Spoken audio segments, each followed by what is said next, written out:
Good morning. Let me start with a short story. It actually happened with me.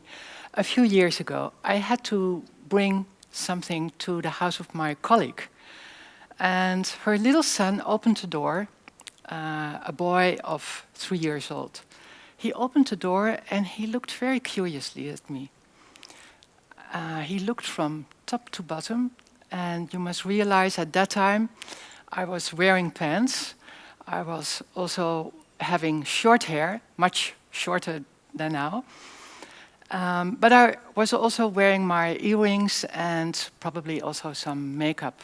Now, he was looking from top to bottom, a little bit confused, and then he asked me the question, suddenly, "Can I see your penis?"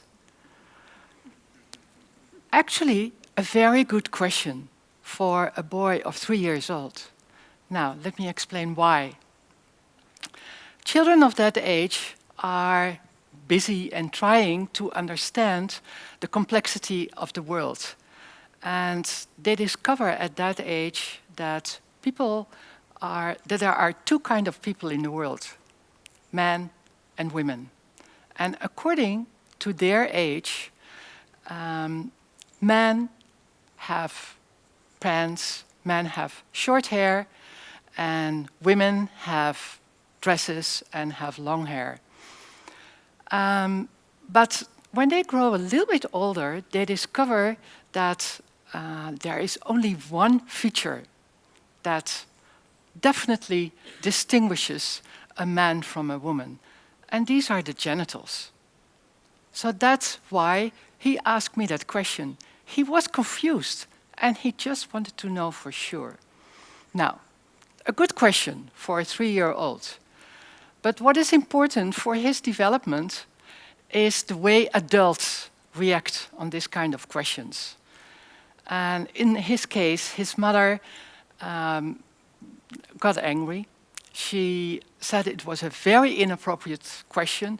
It was a wrong question, and she sent him away back into the house. Actually, also a very common reaction of many adults. Now, what can we learn from this story? First of all, children, young children, have questions about sexuality. Secondly, many adults feel very embarrassed and uncomfortable by these questions. And why is that? Why is that?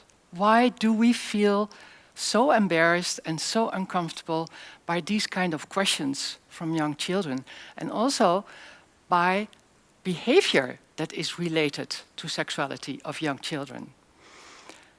Children and sexuality, a sensitive combination, isn't it?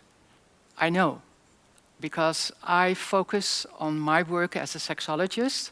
I focus already for the past 20 years on this topic. And every time when I talk about this topic, I meet much resistance and lack of understanding among adults, and also confusion. And every time I explain, and that's why I'm here also, to explain. Now, why are we so embarrassed? Why are we confused with questions of young children about sexuality? It has to do with the way we look at sexuality, the way we view sexuality, the way we define sexuality. One way to look at sexuality is to see sexuality only restricted to adults. It's not for children, it's only for adults.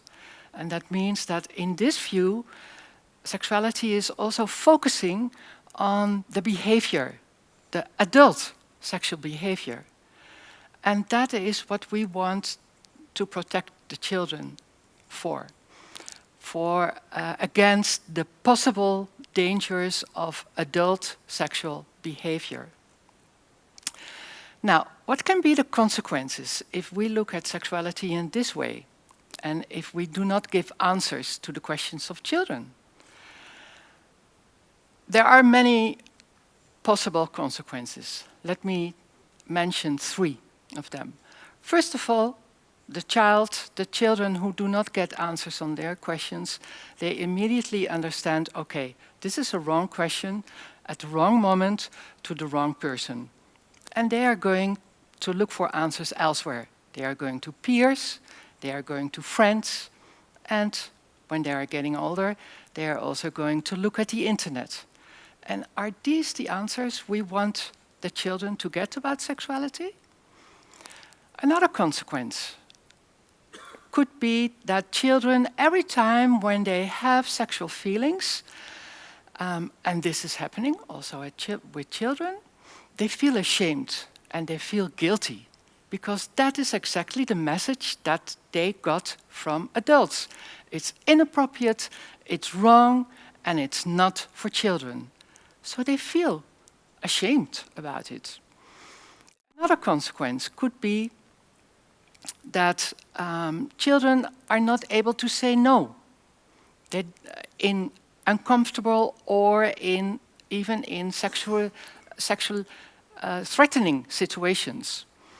They are not able to say no, and because they haven't learned to say no, and they don't know that they are allowed to say no, even in those situations, even to adults.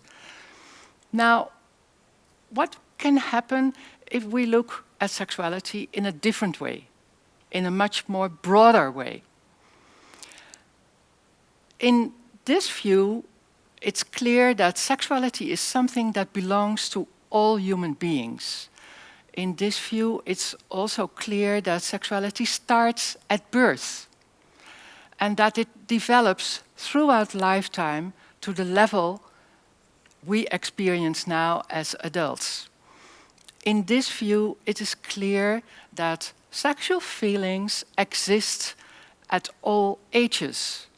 Adults have sexual feelings, old people have sexual feelings, young people have sexual feelings, and even children and even babies have sexual feelings.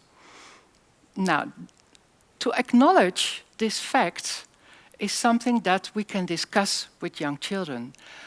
But the way, what we also have to see, what also in this view, it's also clear that the way people express these feelings differ from age. And also depending on the values of the family or the values of the culture or the values of the society. Now, and this is exactly what we have to discuss with young children. Your feelings exist, yes, that's normal, on every age. But the way you express these feelings depends on your age and also on the values in the family and in the society. For instance, children express their feelings in playful games with other children, like what we call here in the Netherlands, doktertje spelen. Playing doctor, isn't it? Now, adults play other games. And these are adult. This is adult behavior like sexual intercourse. And exactly this difference is important to explain to young children. And by explaining this, we are already doing sexuality education. Now, let me tell you a little bit more what I mean by sexuality education. It must be clear by now that sexuality education is much more than only reproduction. It's also because reproduction is only a small part of the broad definition of sexuality. And it is about behavior, isn't it? It is the consequence of adult sexual behavior. In sexuality education, it is also about emotions, about feelings. It is about knowing your body. It is about being proud of yourself, self-esteem. It is about social relationships. And remember, later in life, a sexual relationship is also a kind of social relationship. So you can talk about social relationship with young children.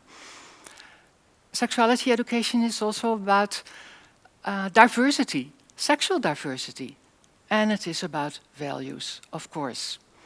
And exactly all these topics can be discussed and can be explained already at a very, very young age. How? Just by using very simple, clear, understandable words and language. And by being short, not giving a long lecture to a young child. He doesn't need that. Just short, clear, simple language. That is what children need. And in this way, everything can be explained to even very young children. Everything. Even answering questions to young children. Now, there are also people who think, who are afraid to give sexuality education already at a young age because they think it will promote early sexual behavior. And this is not true. This is definitely not true. We have much evidence, we have much research on that, which shows that this is not the case. Sexuality education, even at a young age, does not promote early sexual behavior. On the contrary, it protects children. It protects them and it gives them all the information they need. Now, to come back to the beginning of my talk and to the title of my talk, do we protect children by keeping them innocent, by keeping them ignorant, by keeping silent about sexuality? No, this is not protection, because at the same time we are also giving them messages that sexuality is dangerous, that sexuality is wrong, and these are confusing messages for children. The best way is to be open and to be clear and to answer all their questions.